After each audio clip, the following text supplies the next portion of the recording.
clasificamos el suelo? ¿En base a qué términos? Bueno, la clasificación ¿para qué? ¿Para clasificación SUX o para la descripción que viene ahí? Es que ahí venía una clasificación del suelo. Ajá. Nomás que, bueno, yo me sé de las SUX, pero necesitamos las mallas que se criban y todo eso, y no tenemos esos datos. Sí, no, nada más es una clasificación visual. Aunque, bueno, de todos modos, aunque sea clasificación visual, sí hay un procedimiento para hacerlo. La ACTM lo maneja, ¿no? Son como por lo menos 12 o 13 parámetros que hay que describir. Entre ellos, pues, está el color, textura, consistencia, compacidad, en su caso, tamaño de granos, angulosidad, muchas, ¿no? Digo, regularmente los laboratoristas aquí en México pues estamos muy acostumbrados a decir, bueno, pues arcilla de baja plasticidad, de color gris oscuro, de consistencia dura o blanda o suave, y ya, ¿no? Párale de contar, pero sí existe un procedimiento establecido para hacer una clasificación SUX de manera ordenada, ¿no? O sea, hay quienes primero dicen el color, hay quienes dicen primero la consistencia, hay quienes dicen primero la plasticidad, o sea, déjenme buscar la norma, se las voy a pasar para que ustedes tengan ahí claro el concepto cuando se hace una clasificación visual y el tacto de acuerdo a la norma, ¿no? Para que no pongan una característica antes de la otra, ¿no? O sea, siempre son, deben de ir claramente ordenadas de acuerdo al tipo de material. Bueno, pero en este caso el que aparece ahí es una clasificación visual al tacto, no es una clasificación SUX. ¿Ok? Sí, profesor. Entonces, ¿cuál ponemos en el ejercicio? ¿No aparece ninguna? Sí. No, no viene escrita ninguna. Es una arcilla de baja plasticidad. Color gris oscuro, gris claro, o gris, ¿no? En general. Ok. ¿Alguien más respecto a la ejecución propiamente o al cálculo, alguna problemática, el cálculo del módulo de elasticidad, el cálculo de la cohesión, el ángulo de fricción interna? ¿Sí no tienen ninguna duda? No, profe. Bueno, en mi caso no. No, bueno. Entonces nos vamos a referir ahorita a las mismas, nuevamente las triaxiales, para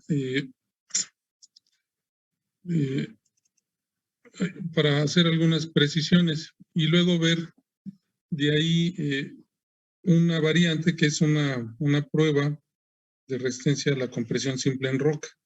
O sea, vamos a decir que es una triaxial, solamente que sin confinamiento. Entonces, voy a ahorita compartir un par de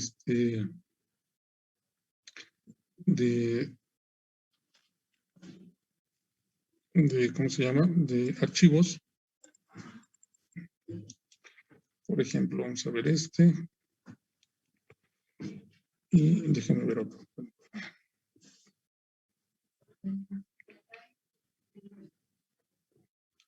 Bueno, si ustedes recuerdan durante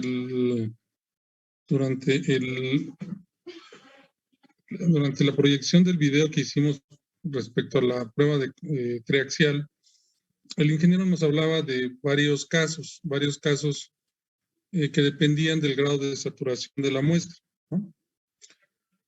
Por ejemplo, nos decía que si la muestra está parcialmente saturada, la prueba triaxial, los suelos se iban a comportar. A ver, sí estoy compartiendo, ¿no, verdad? Permítanme un momentito.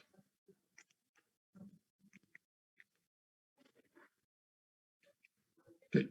La prueba triaxial, si estaba prácticamente saturada o muy cerca del grado de saturación, la prueba triaxial se iba a comportar de esta forma, tal y como está aquí, es decir, aun cuando aumentábamos el confinamiento en la cámara,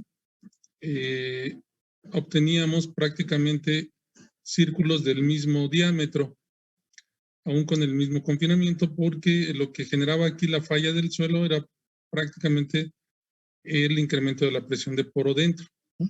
Y entonces, al estar totalmente saturado, pues aquí tenemos los grados de saturación, 99 muy cerca a 1, y tenemos un comportamiento más o menos así. En el otro caso, lo que explicaba el ingeniero, es que cuando la muestra está parcialmente saturada, es decir, existen vacíos dentro de la muestra, vamos a tener el siguiente comportamiento. O sea, vamos a tener para diferentes confinamientos en el círculo de Moore, vamos a tener esfuerzos desviadores crecientes, como es en este caso. Y eso genera pues fricción entre las partículas. Hay que recordar que la fricción se da porque al momento de confinar la muestra, el aire mueve o acerca las partículas, y luego cuando aplico la fuerza confinante, pues voy a requerir más esfuerzo para hacerlas fallar, y por eso tiene este comportamiento ascendente. Esas dos serían como las dos pues más comunes dentro de la prueba triaxial. Ahora, nosotros también tenemos un caso especial que eso, a la hora de que se estaban explicando en el segundo video de la prueba triaxial, el ingeniero hizo mención que cuando se hacían los cálculos, que qué pasaba cuando el confinamiento es 0, es decir, si yo pudiera hacer una prueba sin tener confinamiento, y regularmente se vale, por ejemplo, se vale cuando sabemos de antemano que estamos muy cerca del grado de saturación, es decir, podemos hacer solamente una prueba de compresión simple porque el grado de saturación es muy alto. Entonces aquí podemos delimitar esa situación y obtener solamente la cohesión y un ángulo de fricción igual a 0. Bueno, si yo tuviera ese caso para pruebas triaxiales donde tengo confinamientos igual a 0, entonces tendría yo un caso así, ¿no? 0 quiere decir que el esfuerzo normal está aquí y todos van a parar, todos los ensayos no van a tener confinamiento y van a empezar aquí en 0, y se les va a dar un esfuerzo desviador, que es la fuerza de falla, ¿no? La fuerza de compresión, y van a fallar hasta acá. Bueno, existe una modalidad específicamente para este ensayo que se llama resistencia a la compresión simple. Igual, vamos a ver un video de cómo se ejecuta la prueba y cuál es la diferencia respecto a la prueba triaxial, que no vamos a tener una cámara triaxial como tal. Entonces ya subí ahí en el muro este video de YouTube, el que seguramente ya lo tienen ahí, y lo voy a transmitir ahorita para también cerrar este tema respecto a las pruebas de resistencia. Entonces, permítame, voy a dejar aquí control remoto. Bueno, me dicen por favor si se escucha el video. ¿Ok?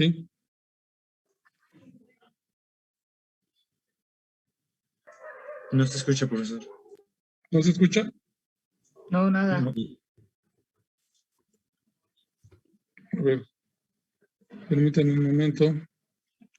Es que no sé aquí cómo compartir el sonido. Acá abajo, ¿no? Perdón. Es aquí abajo. Es compartir. A ver. Compartir pantalla. Compartir sonido. Ok, aquí está ya. Ok, entonces vamos a... Ahorita en el laboratorio de la universidad, en el laboratorio de geotecnia, para realizar el ensayo de la prueba de compresión simple. Nos encontramos con el asesor de la práctica, el técnico del laboratorio Roberto, mi compañero Cristian Trejo y su servidor Héctor Antonio Echavarría. Bueno, bienvenidos, Héctor. Gracias. Cristian. Siguiendo con estas prácticas que tienes que desarrollar en el laboratorio de geotécnica aquí de Burgos, vamos a hacer el ensayo de compresión simple. ¿En qué consiste? Pues en ver ¿Sí se escucha, jóvenes? cómo nuestro suelo Sí, profesor. va a qué tensión máxima, qué esfuerzo va a soportar nuestro suelo o la rotura. ¿Sí? Para ello lo ensayaremos en esa prensa de compresión simple, que posteriormente veremos. Entonces obtendremos una gráfica, tensión de formación en porcentaje, y veremos el valor máximo de rotura. Entonces, para preparar nuestra probeta, vamos a partir de una caja de sondeos. Como vimos el otro día, el sondeo es una testificación, una columna vertical que nos llega al laboratorio del terreno. Entonces, de una muestra inalterada, es decir, una muestra que ha venido en unas condiciones de humedad que no varía, ¿no? Es como si lo hubiéramos traído del terreno y ya la vamos a trabajar sin que haya varias condiciones, ¿no? De esa manera vamos a tallar una probeta que tiene que reunir unas características de altura y diámetro. El diámetro, la altura tiene que ser el doble del diámetro, y luego, como requisito, el tamaño máximo de partículas de esa probeta tiene que ser un quinto de su diámetro. Okay. Si tallamos nuestra probeta y nos encontramos gravas mayores del diámetro que vamos a al final, no valdría esa probeta. ¿Vale? Okay. Pues bueno, me voy a acercar ahí a la caja de ensayos, perdón, a la caja de ensayos, voy a tener una probeta identificada. Entonces, pues mira, ¿estás tomando datos, por favor? Sí.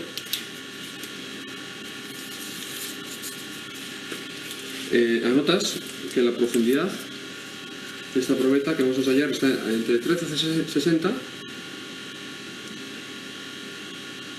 y 1380 metros.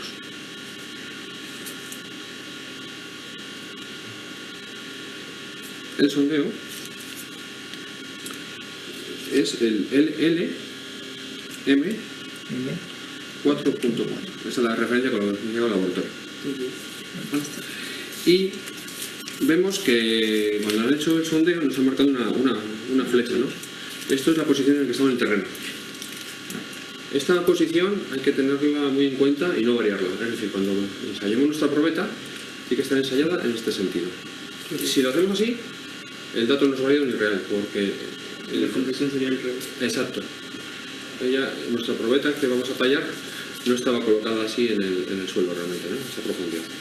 Entonces, bueno, partiendo de esta muestra inalterada, que cuando ha salido el terreno no lo han encintado, no lo han envuelto en este cinta aislante, en este cinta de embalaje, es inalterada por esa condición, de que no ha perdido humedad, entonces la vamos a tallar. Tallarla es dejarla a una altura y un diámetro para ensayar. Vamos a utilizar este tallador. El tallador tiene 3 diámetros. Ahora vais a ver su uso. Pero dependiendo de la muestra en la que partamos, vamos a poder ensayar uno u otro. Lo más habitual, lo más aconsejable es este intermedio.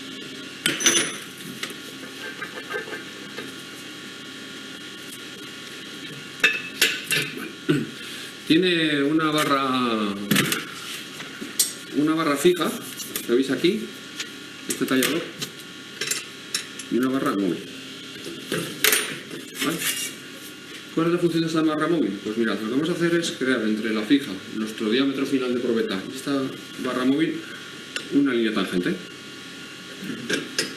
¿Veis? Ahí está pegadito. Lo ajustamos. De tal manera que vais a ver ahora cómo cuando empecemos nuestra probeta a tallarla, nunca vamos a sobrepasar ese diámetro final, porque las barras van a hacer tope. Esa es la idea del uso del tallador. Vale, entonces bueno, vamos a...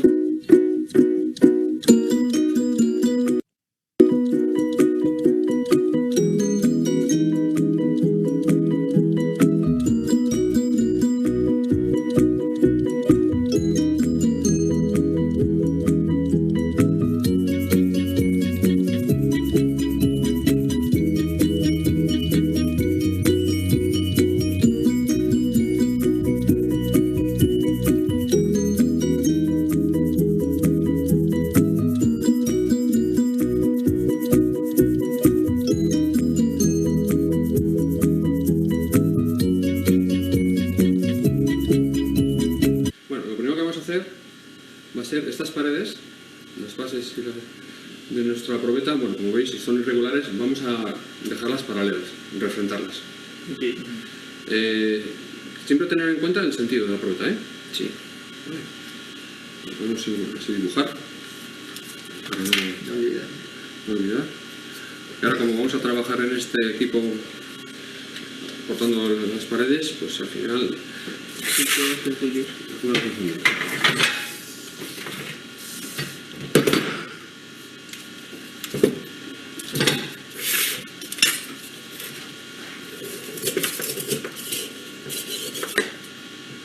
Trabajamos con un cuchillo.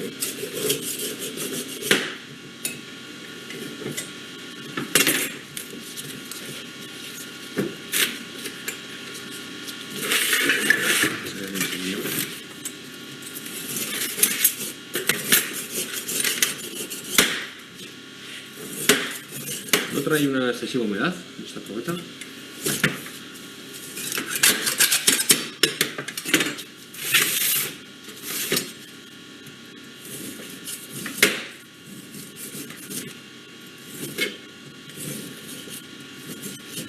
Si no fuera posible partir de una muestra inalterada y hacerla por tallado, que es la forma más mejor para este ensayo, podríamos partir de una muestra alterada, es decir, una muestra que no tiene nada que ver en cómo estaba en el terreno, pero a veces no nos queda otra opción, es que partir de una muestra alterada.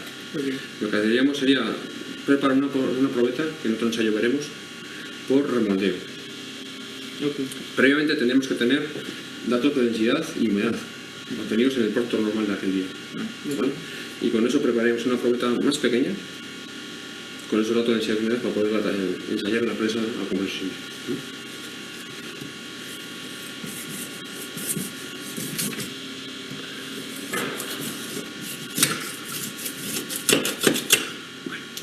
Tenemos las paredes ya paralelas. Mantenemos la orientación, el sentido. Y vamos a nuestro...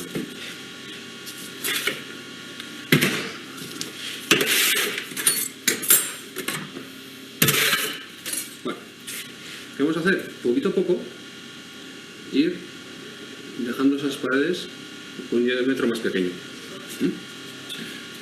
No podemos directamente llegar a hacer aquí el corte. Arrancar. Eso es, porque seguramente el material se nos caiga. Tenemos que ir poco a poco las paredes de esta manera y giramos.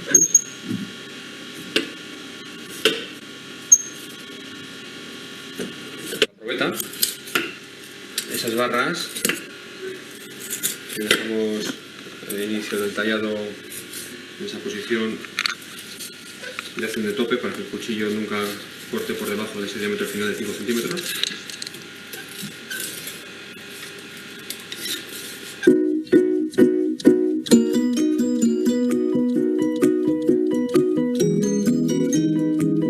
Estamos tallando la probeta con un cuchillo en el tallador para dejarla de un diámetro y una altura determinada. Se tiene que ir pasando poco a poco para evitar romperla desde adentro.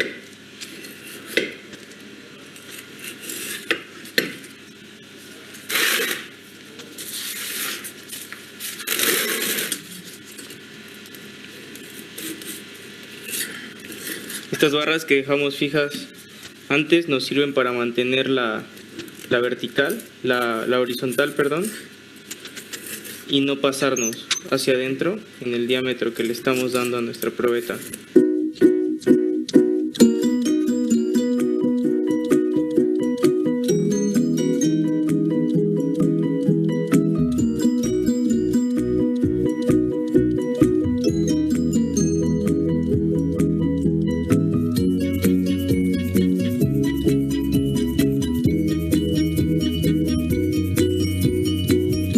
Lista para ensayar.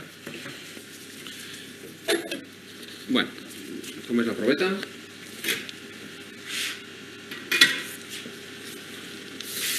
La pesáis. En ese momento vamos a pesar nuestra probeta.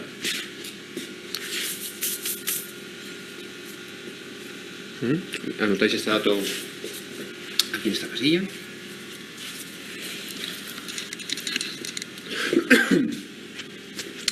como tenemos la altura de la probeta, que son 10 centímetros, y el diámetro 5,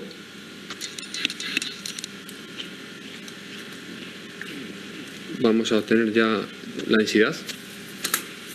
Sí. Vale, perfecto. Nos llevamos ya la probeta a la prensa. Probeta en la prensa. Y vamos a ver romperla a una velocidad de rotura entre el 1% y el 2% de su altura, ¿no? Tenemos una probeta de 10 centímetros, la ensayaremos a una velocidad mínimo de 1 milímetro por minuto, máximo 2 milímetros por minuto. El dar una velocidad adecuada va a ser un poco decisión del operador, viendo un poco la humedad de la probeta, porque la rotura tiene que ser entre 1 y 10 minutos, no podemos sobrepasar los 10 minutos.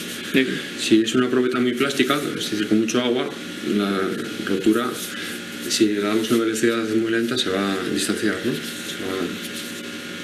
Pero bueno, yo creo que en este caso, viendo cómo es esta probeta, le daremos una velocidad de 1,40 milímetros por minuto.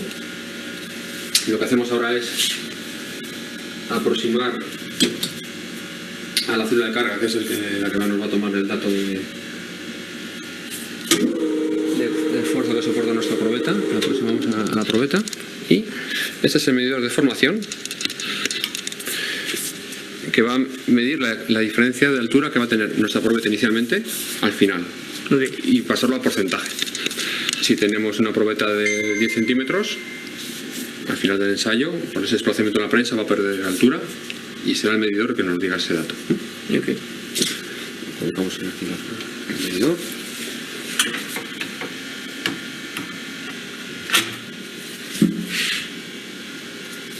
Vale. Y ahora simplemente ya vamos a nuestro ordenador.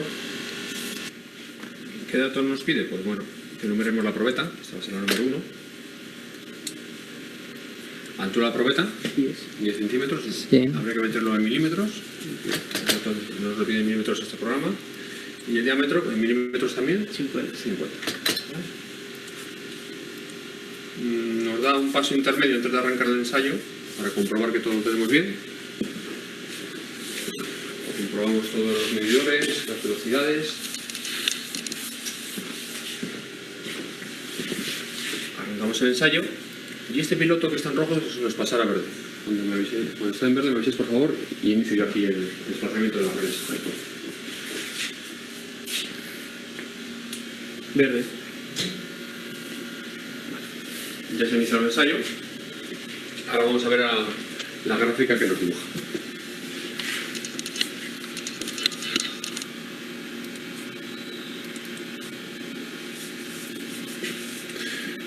Deformación en un eje, esfuerzo en el otro eje.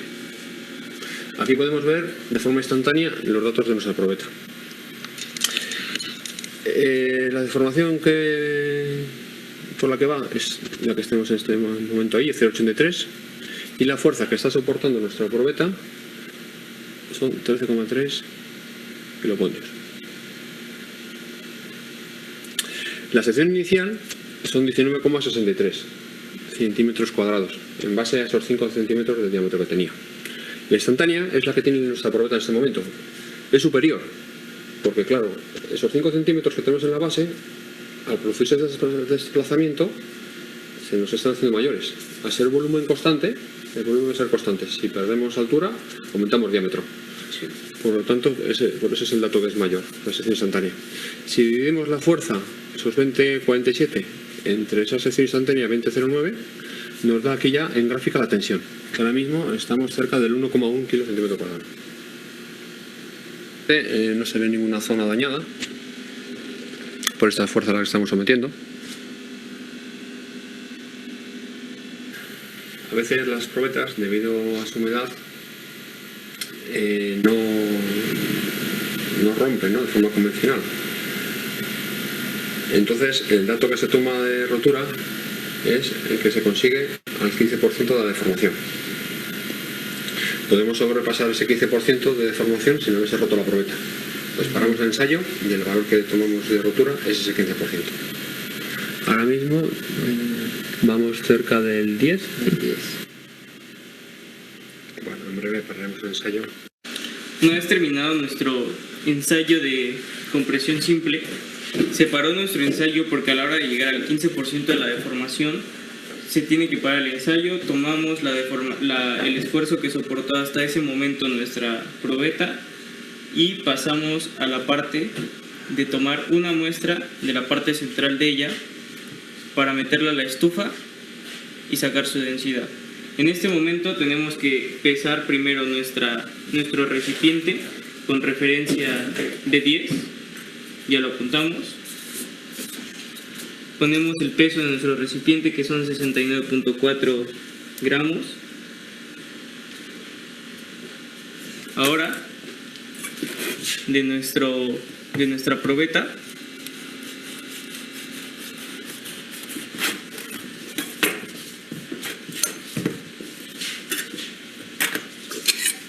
tomamos una muestra de la parte central.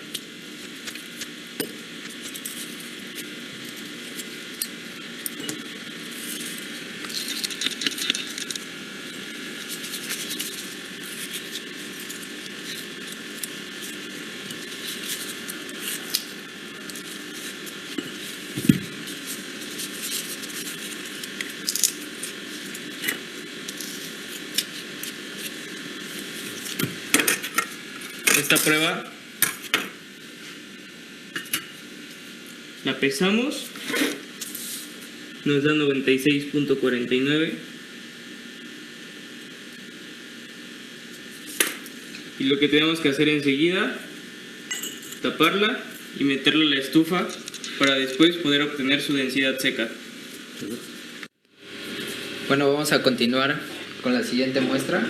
Igual manteniendo esa horizontal para que queden todas las paredes al diámetro requerido. Con el cuchillo nos apoyamos para ir rebanando poco a poco la probeta sin llegar a romperla. Bueno, se acaba de compartir. Como ven, ¿sí me escuchan, jóvenes? Sí, profesor. Sí, profe. Okay.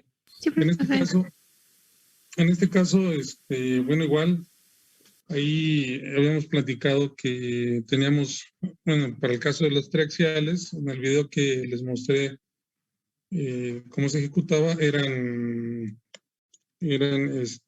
bueno, la fuerza que nos mostraba era con carga controlada, es decir, las pesitas que se colocaban estaban previamente pesadas y bueno, previamente determinadas. Aquí es un buen ejemplo de la máquina que están utilizando para aplicar la carga. Esa máquina, como bien dice el ingeniero, es de deformación controlada, ¿ok? O sea, yo le puedo decir a la máquina cuánto baje por determinado tiempo. En este caso, pues decía el ingeniero que bajaba 1 milímetro por minuto, ¿no? O sea, y bueno, pues llevaban el suelo hasta la falla y bueno, estaba todo instrumentado, como ven, el deformímetro estaba conectado a la computadora y también así la máquina que estaba aplicando la fuerza también estaba conectada a la computadora y ambos pues transmitían un software que nos daban el comportamiento de esfuerzo de formación en tiempo real, ¿no? Y bueno, ustedes podían ver claramente cómo se dibujaba esa curva en tiempo real. Realmente, ahora sí que realmente es así como se ejecutan esas pruebas o como se deben de ejecutar de acuerdo a la normativa, porque pues ya cada vez es menos común tener cámaras triaxiales con cargas controladas. ¿Qué más? Bueno, aquí también lo que vemos es que pues no fue necesario hacer, bueno, introducir la probeta dentro de una cámara, directamente va sobre la prensa y bueno, pues ahí lo que hay que cuidar es la nivelación de las caras superior e inferior pues tenga un adecuado contacto con la prensa, es decir, que el corte sea 90 grados para que no se produzcan un incremento de esfuerzos en los extremos y hagan fallar la probeta por ese motivo y no por la distribución de esfuerzos en toda la probeta tal y como estamos buscando. Bueno, regularmente, aunque bueno, de manera demostrativa, lo hicieron los ingenieros o los alumnos. Regularmente las probetas siempre se deben de labrar dentro de un cuarto húmedo, con el objetivo de que no pierdan precisamente la humedad, ¿no? Ese cuarto húmedo está dentro del laboratorio, tiene que tener ciertas características de humedad para que se pueda ingresar, ahí se almacenan las muestras inalteradas y ahí mismo se hace el labrado y luego ya posteriormente se llevan a las máquinas de ensayo, ya sea consolidación o las pruebas triaxiales o las pruebas de compresión simple. Entonces, si vemos aquí el análisis que tenemos que hacer en una prueba de compresión simple respecto a, voy a compartir rápidamente, permítanme. Es exactamente el mismo. Vamos a tener un esfuerzo confinante 0, y el esfuerzo desviador, que es todo el diámetro que se va a desarrollar durante la etapa de carga hasta la falla, y también se van a obtener las gráficas de esfuerzo de formación. Es exactamente lo mismo, nada más que obviamente sin cámara triaxial y sin esfuerzo confinante alguno. ¿Hasta aquí tenemos alguna duda, jóvenes, respecto a esta prueba? No, profe. No, Con esto estaremos concluyendo todo el tema de resistencia al esfuerzo cortante en laboratorio, ¿no? Todavía nos falta la resistencia al esfuerzo cortante que se obtiene mediante el SPT, que es el Standard Penetration Test, y la prueba de cono que se hace en campo, que lo veremos el día lunes, por favor. Entonces, vamos a dejarlo el día de hoy hasta aquí. Les comento que el día viernes es el examen, el día 12. Espero ya tener para a más tardar el martes o miércoles ya sus calificaciones. Algunos ya les llegaron algunas calificaciones de su examen. Pero bueno, falta promediar algunos trabajos y algunas asistencias. Entonces, pues por eso es que no lo he subido al SAES, pero pues tengo que hacerlo antes de aplicar el segundo parcial, ¿correcto? sí, por eso está bien. Sí, Sí, profe. profe. Gracias. Profe, Bueno, sí. ahorita ingresé un poquito tarde y ya no logré pasar lista. Ok, Lara.